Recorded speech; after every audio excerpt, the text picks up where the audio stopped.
Hello, I'm Mary Ellen Slater, Senior Editor of Smart Brief on Workforce, and I'm here with Jeff Lanza, a retired FBI agent and expert in crisis communications. Jeff, tell us a little bit about what companies need to do in advance to be prepared for a crisis. The simplest thing that a company can do is to envision potential crises. Think about the top 10 things that might happen to a company that could cause you to go into crisis mode. And a crisis mode is simply when you have an unsettled state of affairs or something has happened which has affected the value that you offer to your stakeholders, your customers, your employees. If you have a list of those top 10 things and then you figure out what type of response you'd have if those incidents occurred. I think by practicing those scenarios, by going through and really deeply thinking about them with all the parties that might be affected and involved, it will help you prepare for the crisis, but also it may expose vulnerabilities that you have in your organization, and you might be able to fix those vulnerabilities before the crisis even occurs and may prevent the crisis to begin with. What's the biggest mistake that you see companies make, and like organizations make, in responding to a crisis? I think they go to a bunker mentality. They kind of shut down and they don't provide effective communications to the interested parties as quickly as they can. Listen, if they're not telling the story, then someone else is going to tell the story for them. And when a company's in a crisis mode, they need to be the first and most credible source of information to their employees as well as to external audiences. If they don't do that, someone else is going to start telling the information, including people that don't have accurate information. They'll be tweeting it, they'll be blogging it, they'll be putting it on their Facebook page, they'll put it on YouTube, and then news departments, news stations will put that information out over the air, even though it's not vetted for accuracy. And that's how rumors and misinformation and innuendos start. And it's very hard to dig yourself out of that crisis mode when all that misinformation is out there.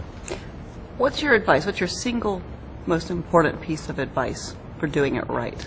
Well, there's actually 3 things that they need to do, and those 3 things are very important. First of all, they need to express empathy to those that were affected by the crisis.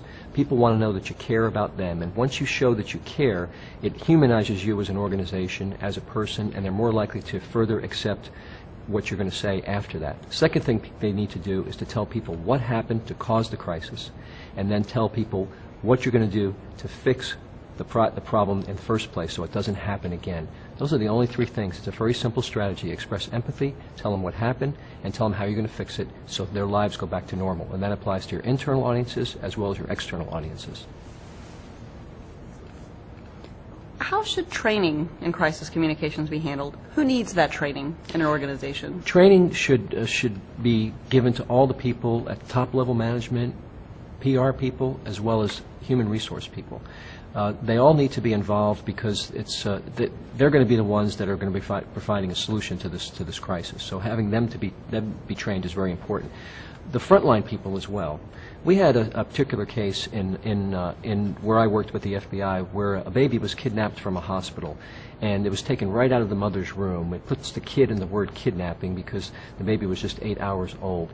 Now the police department and the security for that hospital had planned for those types of crises, but they did not plan with the frontline staff, the nurses on the maternity ward floor. If they had done that planning, the nurses would have told them and realized that they really didn't have the type of security that was necessary to prevent that from happening to begin with. So planning needs to include the frontline people that may be part of the situation where vulnerability might exist. What about BP? What should they be doing? BP actually did everything wrong. First of all, they did not express any empathy to the people that were going to be affected by this horrible crisis and environmental disaster.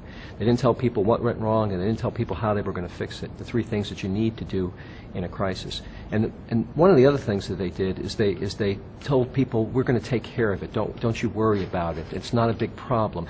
When there's a crisis, you never adapt that John Wayne mentality. You're going to come in, don't worry folks, we got it all under control. If you have it under control, tell them how you have it under control and let them decide for themselves. They made all the key mistakes right after that crisis occurred, and they lost their credibility, and everything that they say after they lose their credibility becomes very defensive in posture. Sounds like maybe they should have given you a call, Jeff. Thank you very much for taking the time to talk with us today, and stay tuned for more great video interviews brought to you by Monster and Smart Brief.